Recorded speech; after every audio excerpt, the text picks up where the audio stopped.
want love you. I just want love you. I just want Lolo. I just want Lolo. I just want Lolo.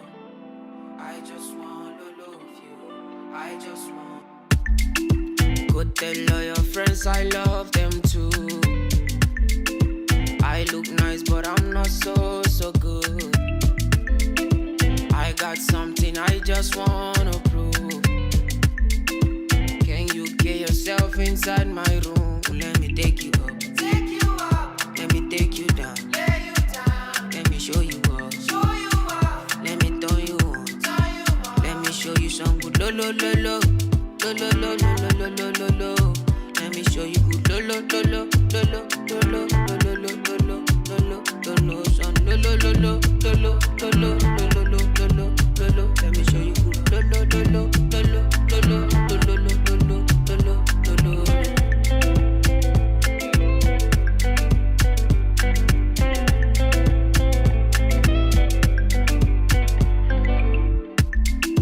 Go tell all your friends I love them too.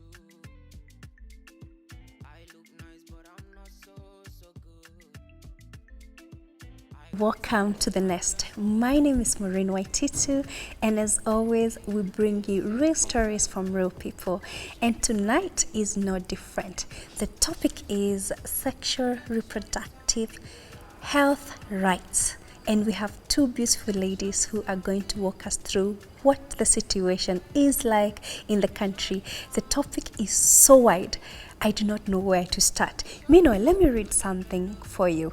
Article 43 of our Kenyan Constitution actually guarantees the right to the highest attainable standard of health, including reproductive health, which is a state of complete physical, mental, social, and emotional well-being regarding reproductive system, and not merely being without disease.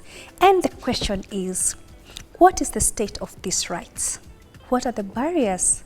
How can this be addressed? What has worked? Who are the key members, and what can they do? Or should I ask, what are you doing about it?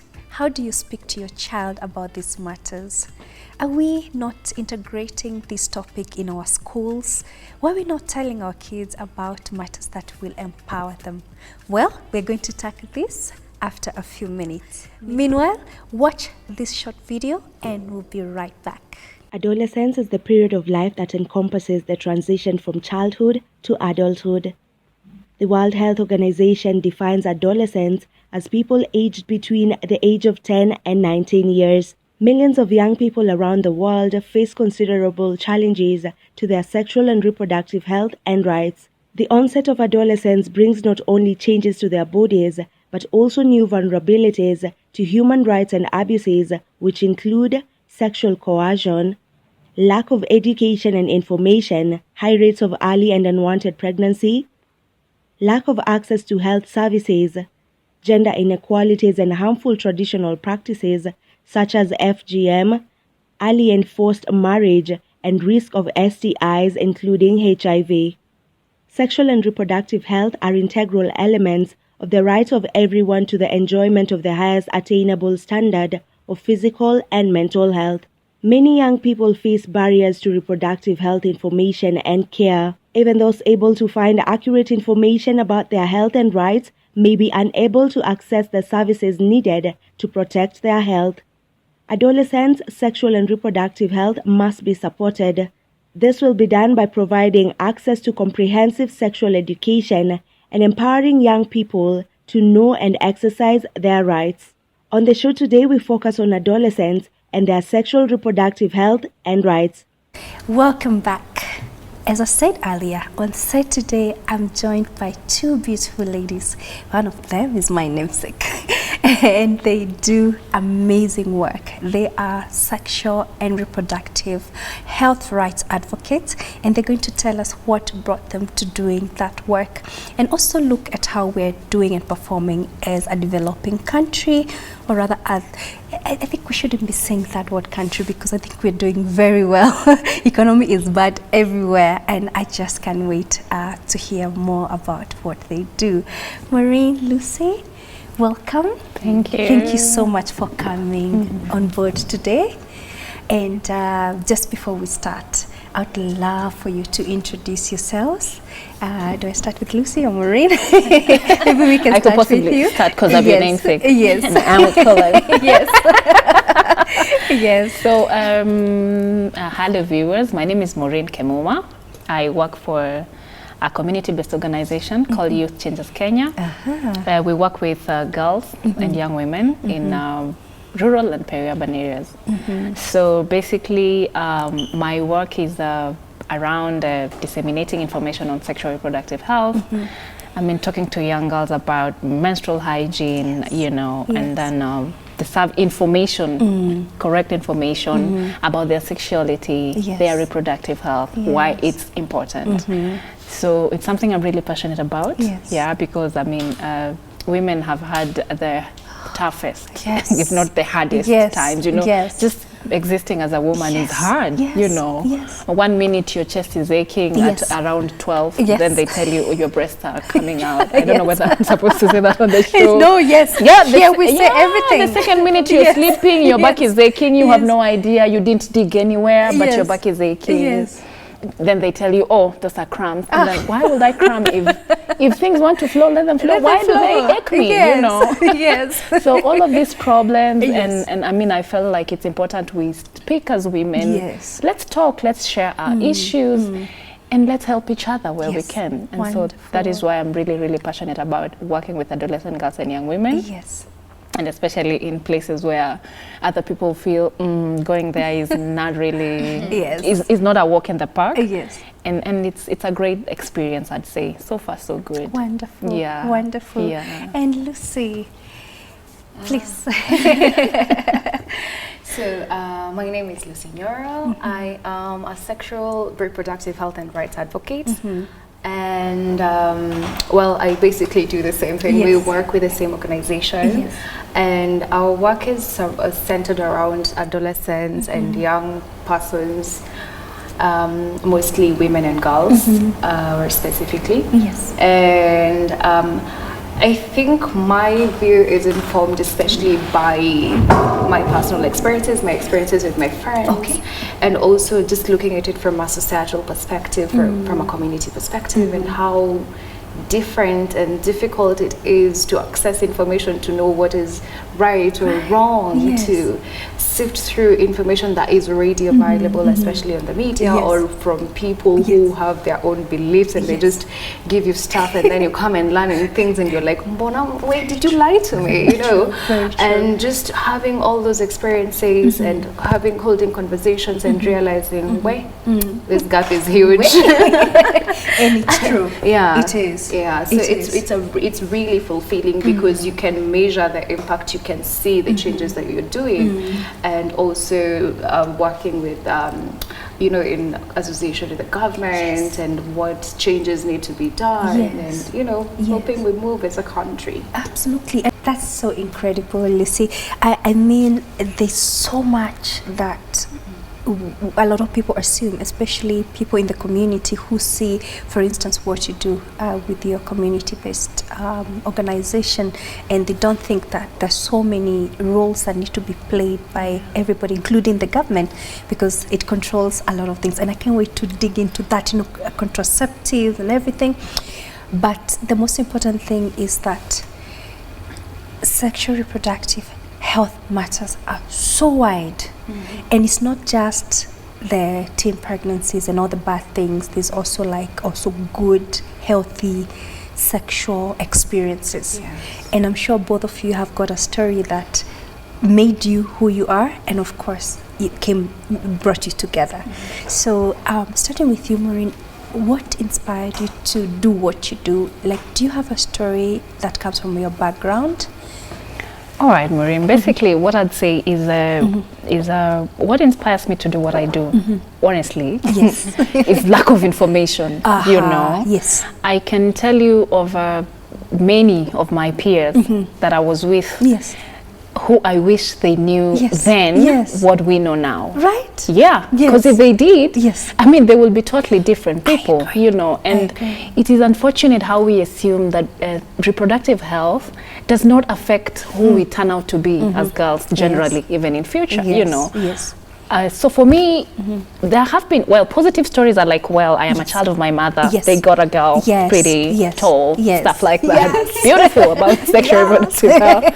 Yes. But now there is this other side of, I saw my peers who, if they knew what experience they will have after probably they've had their menses, Yes. they will not be mothers now. Very Yeah, true. maybe they'd be out here, you know, drafting these policies Yes. that we are actually advocating for every Yes, other day yes. in these boardrooms, you know.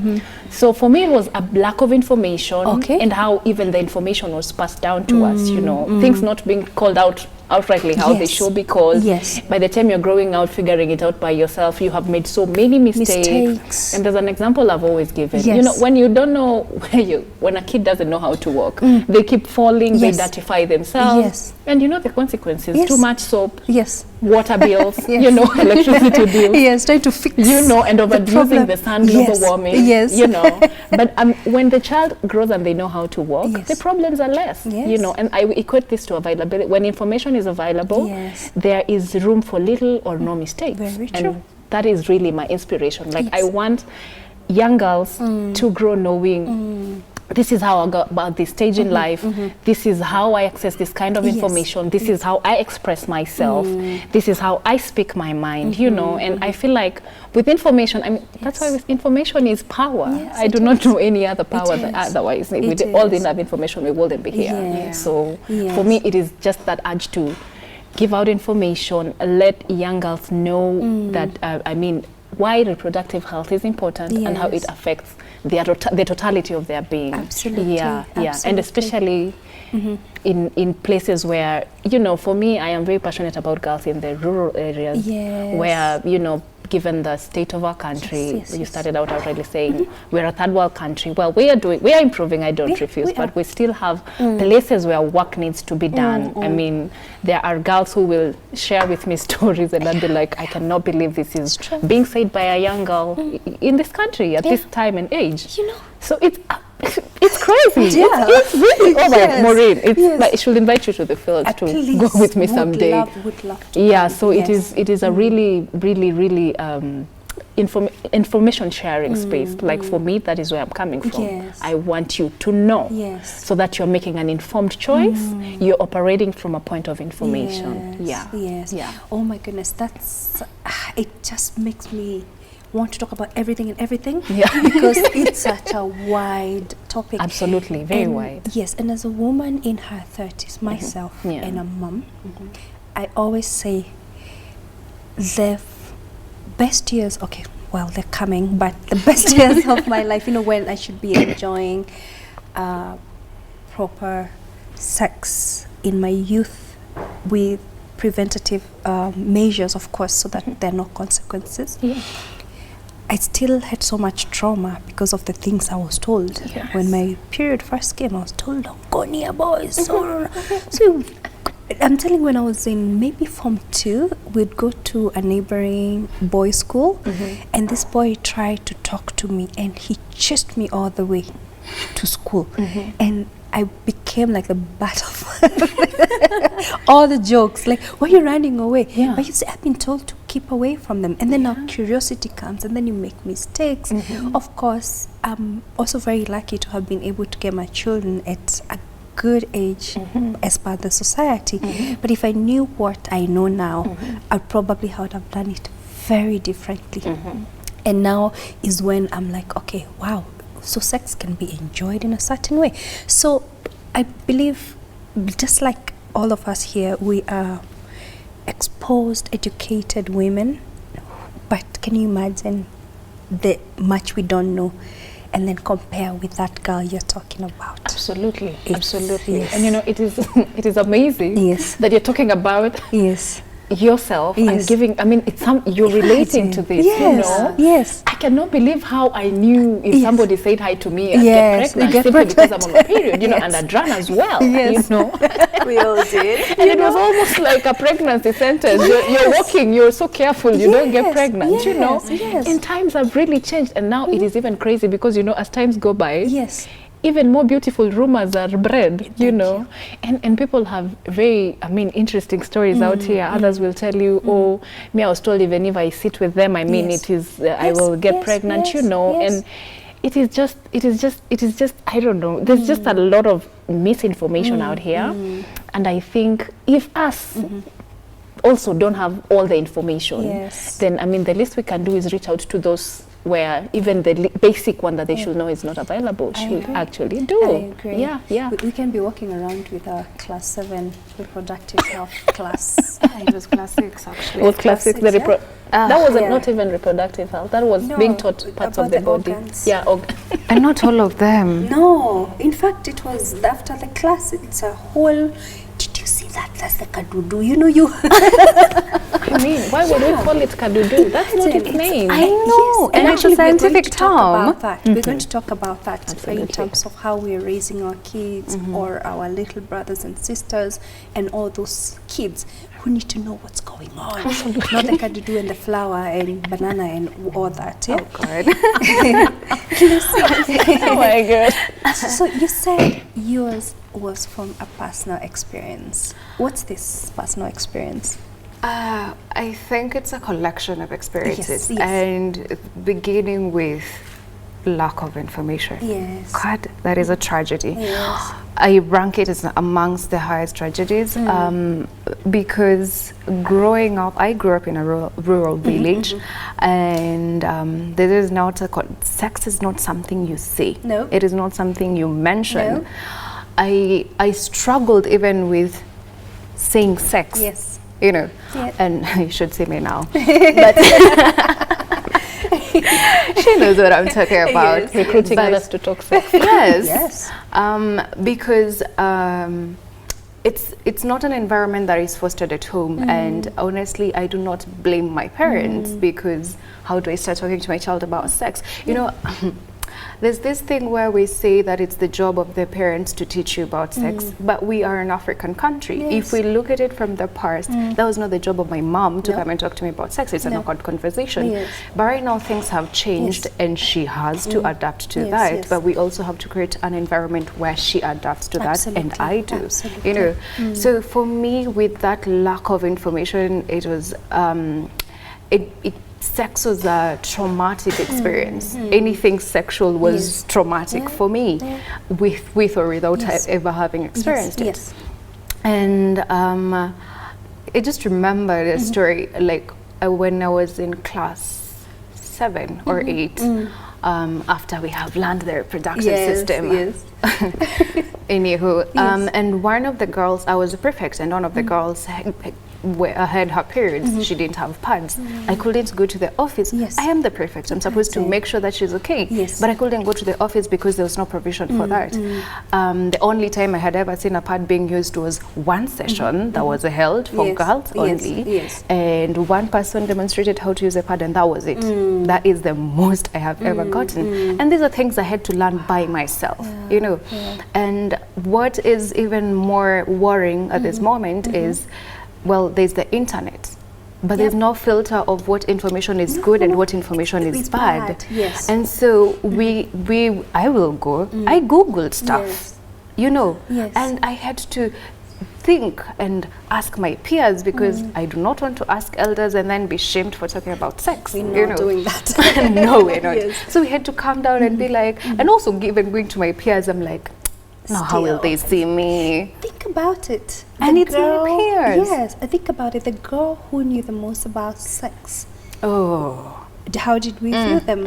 Yes. terribly. Yes. We didn't think they'd finish school. I Thank know. you. They were And the the funny ones thing most is, likely. the Yes. ones who knew about sex are the ones who have made the most progress at the moment. Exactly. Because they knew these things, Yes. you know. Yes. And so that was for me. And also now, when I grew to start talking about sex Yes. and became a little bit more comfortable in Yes. high school, I did this, I became very radical. Yes. So I wanted to, there are no pads in school. I mean, I was in a good school. It's a mixture of everyone. But the same way there's an MP's child in this school, it's the same way there's somebody from some village whose name I cannot pronounce. And we saw the imbalance, so we started this whole project of collecting pads. And at that time, I couldn't even tell my mom about it yet. And at some point, I asked myself, this is a natural process. I should not be ashamed to talk about it. And if I'm being able to help other people, then my mom should know I'm doing something good. You know, and that started like that. And so I think that was my initiation into this whole sexual reproductive health and rights. And just even in this space where I'm at right now, with information that I'm still learning, I still feel it's not sufficient for me. You know? So we have to do more. That's why we're here today and every day. Oh my goodness. I feel like we've barely scratched the surface. There's so much to do and to say. And I think at some point I might have to ask my director to allow me to go over and we just talk about everything as it should. All right. We're going to take a short break. I feel like it's just been 5 minutes, and we're going to come back and just continue this conversation about sexual reproductive health rights. After today, I'm going to be like that girl who's just flowing. At first, I was like, sexual reproductive health. All right, health. Yes, but I hope you can keep an open mind as we have this conversation. And when we come back, we're going to tackle the issue of when do you start the education? What's the best age? Let's also talk about the boys. Right? We've been talking to the girls, we've been empowering them, but we're not empowering our boys, especially when it comes to teenage pregnancies. Who is making them pregnant, these girls? It's the boys. We'll be right back.